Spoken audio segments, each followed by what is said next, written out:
విద్యార్థులందరికీ ఇంకోసారి సుస్వాగతం. ఈరోజు శుక్రవారం కాబట్టి మ్యాప్ బేస్డ్ కరెంట్ అఫైర్స్ గురించి మాట్లాడుకుందాం. మొదటి ప్రశ్న, ప్రపంచంలో ఉన్నటువంటి 5 అతిపెద్ద కంటైనర్ షిప్పింగ్ కంపెనీస్లో 4 మేము తాత్కాలికంగా రెడ్ సీ మార్గం గుండా వెళ్ళదలుచుకోలేదు అని చెప్పి ప్రకటించాయి. Bab el Mandeb, Red Sea, Suez Canal, ఇది one of the main shipping routes అని మీ అందరికీ తెలుసు. ఇదేమో గల్ఫ్ ఆఫ్ ఎడెన్ అంటాం, తర్వాత ఇదేమో బాబ్ ఎల్ మండబ్ అంటాం, ఇదొక స్ట్రైట్ అనమాట. ఇదేమో రెడ్ సీ, తర్వాత ఇలా వెళితే ఇక్కడ సూయస్ కాలువ ఉంటుంది, ఆ తర్వాత మెడిటరేనియన్లోకి వెళ్ళిపోతాం. ఇదేమో గల్ఫ్ ఆఫ్ అకాబా, దీని పక్కనే ఒక గ్రీన్ ఫీల్డ్ సిటీ వస్తోంది, దాన్ని సౌదీ అరేబియా నిర్మిస్తోంది. అయితే ఈ షిప్పింగ్ కంపెనీస్ ఇలా ఎందుకు చెప్పాయంటే యెమెన్ అనేటువంటి దేశం, ఒక్కసారి చూడండి, యెమెన్ అనేటువంటిది ప్రస్తుతం సివిల్ వార్లో గత 7-8 సంవత్సరాల నుంచి చిక్కుకుందనమాట. అంటే అంతర్యుద్ధం అనమాట. ఒక పక్కేమో గవర్నమెంట్ ఫోర్సెస్, వాళ్ళకేమో సౌదీ అరేబియా సపోర్ట్ చేస్తోంది. రెండో పక్కేమో హౌతీ రెబల్స్, ఈ హౌతీ రెబల్స్కేమో ఇరాన్ సపోర్ట్ చేస్తోంది. ఇక్కడ కూడా షియా సున్నీ రైవలరీ అని చెప్పచ్చు. ఏదైతే ప్రభుత్వ ఫోర్సెస్ ఉన్నాయో వాళ్ళకి సౌదీ అరేబియా ఏదైతే సపోర్ట్ చేస్తోందో వాళ్ళంతా కూడా సున్నీ వర్గానికి సంబంధించిన వాళ్ళు. ఇక హౌతీ రెబల్స్ ఎవరైతే ఉన్నారో వాళ్ళు షియా వర్గానికి సంబంధించిన వాళ్ళు. సో ఇక్కడ షియా సున్నీ వర్గాల మధ్య సివిల్ వార్ గత 7-8 సంవత్సరాలుగా జరుగుతోంది. ఇప్పుడు ఈ హౌతీ రెబల్స్ అక్కడ ఉన్నటువంటి గాజా స్ట్రిప్లో ఉన్నటువంటి పాలస్తీనియన్స్కి మద్దతుగా వాళ్ళు మిస్సైల్ దాడులు చేస్తున్నారన్నమాట షిప్స్ మీద. ఈ మిస్సైల్స్ ఎక్కడి నుంచి వచ్చాయంటే ప్రాబబ్లీ ఇరాన్ సపోర్ట్ చేస్తూ ఉండొచ్చు, ఎందుకంటే వాళ్ళు షియాసే, వీళ్ళు కూడా షియాసే.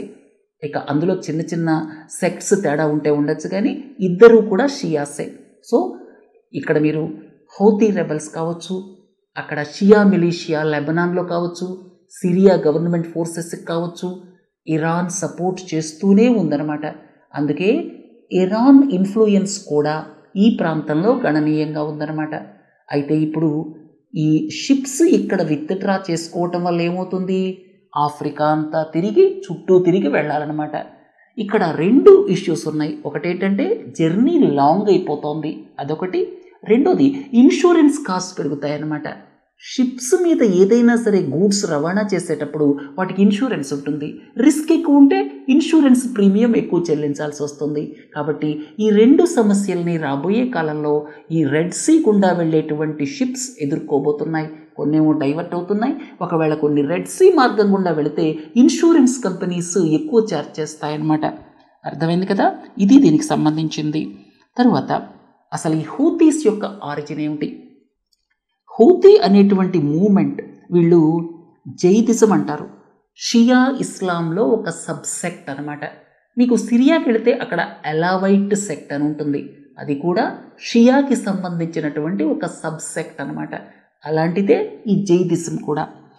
జైదీ ఇమామ్స్ దాదాపు చాలా శతాబ్దాల పాటు ఈ ప్రాంతాన్ని పరిపాలించారు. జైదీ ఇమామ్స్ అంటే ఆ దేశానికి అక్కడ జైదీ అనేటువంటి సబ్సెక్ట్ ఏదైతే ఉందో దానికి సంబంధించినటువంటి ఈ రిలీజియస్ హెడ్స్ అనమాట.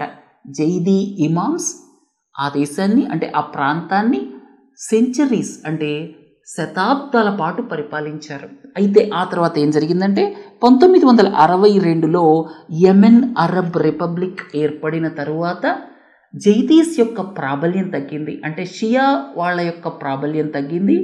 తర్వాత షియా ఏరియాస్ కంటే సున్నీ ఏరియాస్ ముందుకెళ్ళగలిగాయి, ఆర్థిక పరంగా కావచ్చు, సోషల్లీ కావచ్చు. దాంతో ఈ జైదీస్లో అంటే ఈ షియా ముస్లిమ్స్లో ఒక రకమైనటువంటి కోపం ఉందన్నమాట. దాని నుంచి ఉద్భవించిందే ఈ హౌతీ రెబల్స్ అని చెప్పచ్చు. సివిల్ వార్ స్టార్ట్ అయిన తర్వాత ఒక పక్కేమో సున్నీస్ ఉన్నారు, ఇంకో పక్కేమో షియాస్ ఉన్నారనమాట. అర్థమైంది కదా.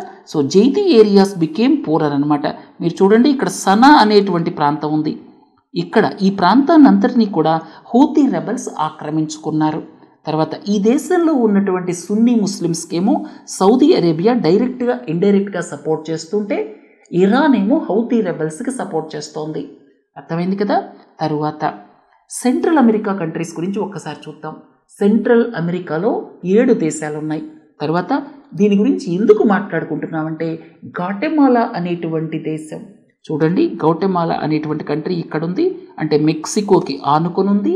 అక్కడ ఎన్నికలు జరిగినా కూడా ఆ ఎన్నికలు సరిగా లేవు, నిష్పక్షపాతంగా జరగలేదు అని చెప్పి అక్కడ ఉన్నటువంటి అధ్యక్షులు కామెంట్ చేస్తున్నారు, అటార్నీ జనరల్ కామెంట్ చేస్తున్నారు. సో ఇలాంటి పరిస్థితుల్లో ఈ దేశం వార్తల్లోకి వచ్చింది. అయితే ఈ సెంట్రల్ అమెరికన్ కంట్రీస్ మొత్తం 7 దేశాలు ఉన్నాయన్నమాట. చూడండి, పనామా కెనాల్ ఇక్కడ ఉంటుంది. పనామా కెనాల్ అంటే మీ అందరికీ తెలుసు, కరీబియన్ సీ అలాగే పసిఫిక్ని కలిపేటువంటిది అనమాట. ఈ మధ్య వర్షాలు బాగా తక్కువగా ఉండటం వల్ల పనామా కెనాల్ ద్వారా వెళ్ళేటువంటి ట్రాఫిక్ ఏదైతే ఉందో దానికి సంబంధించి పెద్ద పెద్ద షిప్స్ ఏవైతే ఉంటాయో వాటిని కూడా కొంతకాలం పాటు నిషేధించడం జరిగింది, సరైనటువంటి డెప్త్ లేక. అంటే క్లైమేట్ చేంజ్ మూలంగా కూడా ఈ పరిస్థితి వచ్చింది అని చెప్పుకోవచ్చు. ఇక అసలు విషయానికి వద్దాం. ఈ 7 దేశాలు ఏవైతే ఉన్నాయో వీటి బౌండరీస్ సరిగా చూడండి. ఇక్కడ ఎల్ సాల్వడార్ అనేటువంటి దేశం, దీనికి పసిఫిక్ తోటి ఈ యొక్క మ్యారిటైమ్ కోస్ట్ ఉంది. బెలిస్ అనేటువంటి దేశానికి కరీబియన్తో ఉంది. ఇక మిగతా 5 దేశాలకి కూడా 2 పక్కల కోస్ట్ ఉంది, కరీబియన్ కావచ్చు, పసిఫిక్ కావచ్చు. ఈ రీజియన్ని ఇంకా కొన్ని సెకండ్ల పాటు చూడండి. ఇక్కడ చాలా దేశాలు తరచుగా వార్తల్లోకి ఉంటాయి, ఎందుకంటే డ్రగ్ వైలెన్స్ కావచ్చు, గ్యాంగ్ వైలెన్స్ కావచ్చు, ఈ ప్రాంతంలో రెగ్యులర్గా ఉంటుందన్నమాట. సరే, నార్డిక్ కంట్రీస్కి స్కాండినేవియన్ రీజియన్కి మధ్య తేడా ఏమిటి? నార్డిక్ కంట్రీస్ అంటే 5 దేశాలు ఉన్నాయి. ఒకటేంటంటే ఫిన్లాండ్, రెండవది స్వీడన్, మూడవది నార్వే, నాలుగవది డెన్మార్క్, 5వది ఐస్లాండ్. ఈ 5 దేశాలని నార్డిక్ కంట్రీస్ అంటారు. తరచుగా మీకు నార్డిక్ కంట్రీస్, స్కాండినేవియా రీజియన్ అని పేర్లు వినపడుతూ ఉంటాయి. నార్డిక్ కంట్రీస్ అంటే 5 దేశాలు. ఒకటేమో ఫిన్లాండ్, రెండోదేమో స్వీడన్, మూడోది నార్వే, నాలుగోది డెన్మార్క్, 5వది ఐస్లాండ్. ఐస్లాండ్ అనేటువంటిది ఇండిపెండెంట్ సావరిన్ కంట్రీ, అయితే గ్రీన్లాండ్ కాదనమాట. గ్రీన్లాండ్ అలాగే ఫరో ఐలాండ్స్ ఈ 2 కూడా సావర్నిటీ ఆఫ్ డెన్మార్క్ కింద ఉన్నాయి అన్నమాట. అర్థమైంది కదా? ఇక్కడ గ్రీన్లాండ్ అలాగే ఫరో ఐలాండ్స్ ఈ 2 కూడా డెన్మార్క్ సావర్నిటీ కింద ఉన్నాయి అన్నమాట. అంటే నార్డిక్ కంట్రీస్ 5. స్కాండినేవియా రీజియన్ అంటే ఏమిటంటే ఇక్కడ ఉన్నటువంటి ఈ స్వీడన్, నార్వే, డెన్మార్క్ ఈ ప్రాంతం మాత్రమే, మిగతాది ఏది అందులో ఇంక్లూడ్ అవ్వదన్నమాట. కేవలం ఈ ప్రాంతాన్ని స్కాండినేవియా రీజియన్ అంటామన్నమాట. అంటే ఇది ఒక కల్చరల్ ఎంటిటీ అని చెప్పచ్చు. అలాగే ఇందులో డెన్మార్క్కి సంబంధించి ఉన్నటువంటి గ్రీన్లాండ్ లాంటివి ఇంక్లూడ్ అవ్వవు. స్కాండినేవియా అనేటువంటిది ఒక కల్చరల్ రీజియన్ అని చెప్పచ్చు.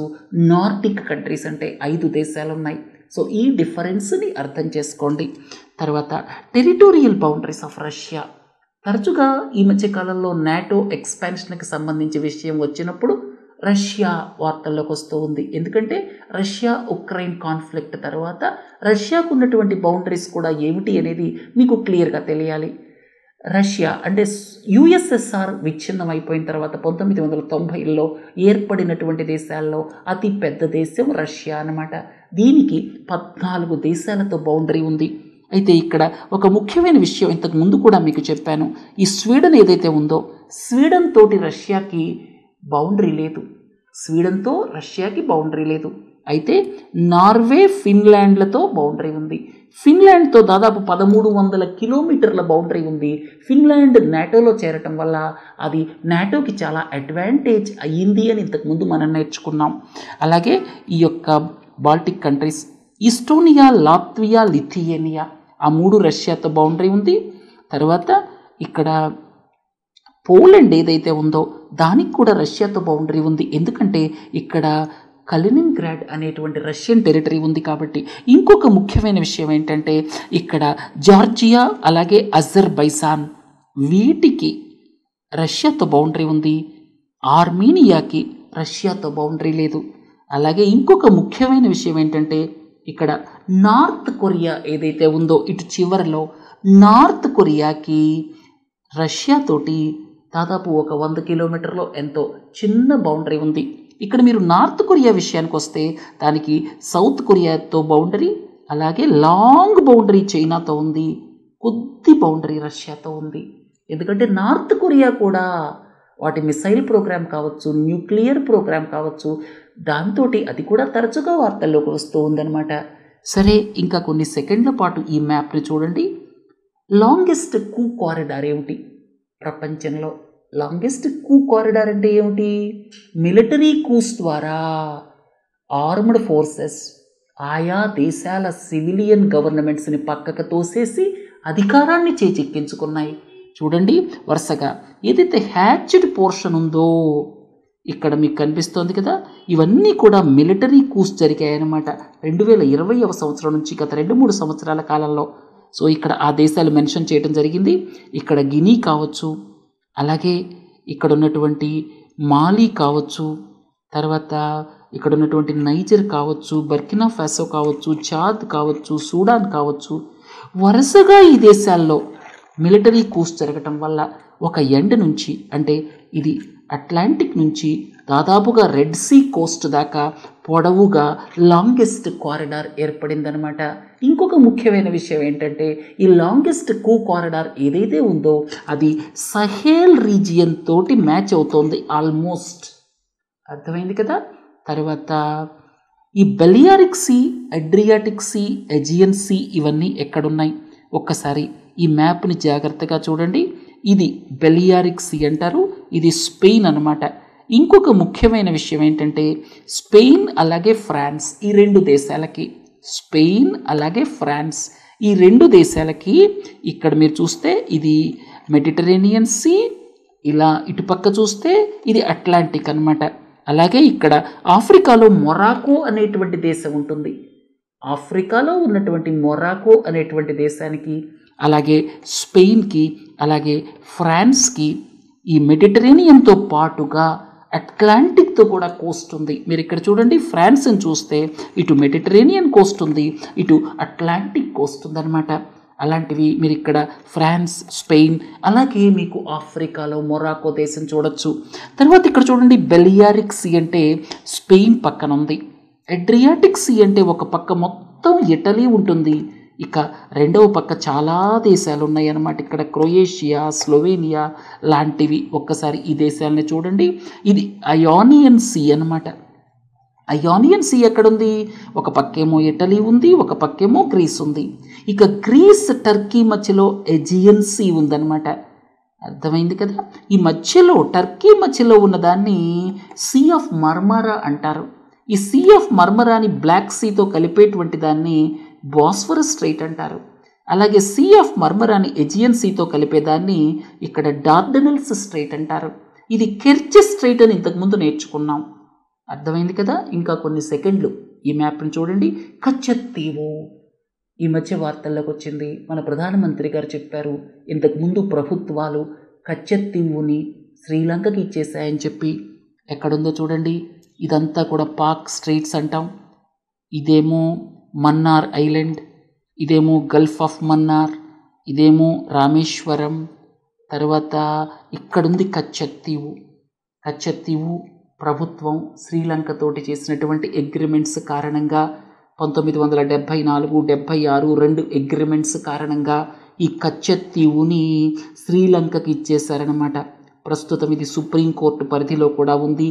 ఇంటర్నేషనల్ మ్యారిటైమ్ లైన్ ఏదైతే ఉందో శ్రీలంక భారతదేశాల మధ్య, ఆ లైన్కి అటుపక్క ఉంది అని గుర్తుపెట్టుకోండి. కచ్చత్తీవు ఈ మధ్య వార్తల్లోకి వచ్చింది. ఇక్కడ పాక్ స్ట్రైట్స్ ఉన్నాయి, తర్వాత ఇది కచ్చత్తీవు, తర్వాత ఇక్కడ దీన్ని యాడమ్స్ బ్రిడ్జ్ అంటాం. ఇదంతా గల్ఫ్ ఆఫ్ మన్నార్. అర్థమైంది కదా. గల్ఫ్ ఆఫ్ మన్నార్ అనగానే మీకు డ్యూగాంగ్ గుర్తుకు రావాలి. తర్వాత గల్ఫ్ ఆఫ్ మన్నార్ కోస్ట్కి వచ్చేసరికి విండ్ పవర్. ఇక్కడ గల్ఫ్ ఆఫ్ మన్నార్లో ఇక్కడ ఆఫ్ షోర్ విండ్ పవర్ ప్లాంట్స్ని కూడా ప్లాన్ చేస్తున్నారు. ఇక్కడ విండ్ బాగా ఎక్కువగా ఉంటుంది. అలాగే గల్ఫ్ ఆఫ్ మన్నార్కు సంబంధించి ఈ మధ్య తమిళనాడులో ఒక వార్త ప్రముఖంగా వచ్చింది. అది బీచ్ శాండ్కి సంబంధించి. అక్రమంగా చాలామంది బీచ్ శాండ్ నుంచి వాల్యుబుల్ మినరల్స్ని బయటికి తీసి వాటిని ఇతర దేశాలకు అమ్ముతున్నారని చెప్పి. గల్ఫ్ ఆఫ్ మన్నార్కి చాలా విశిష్టత ఉంది.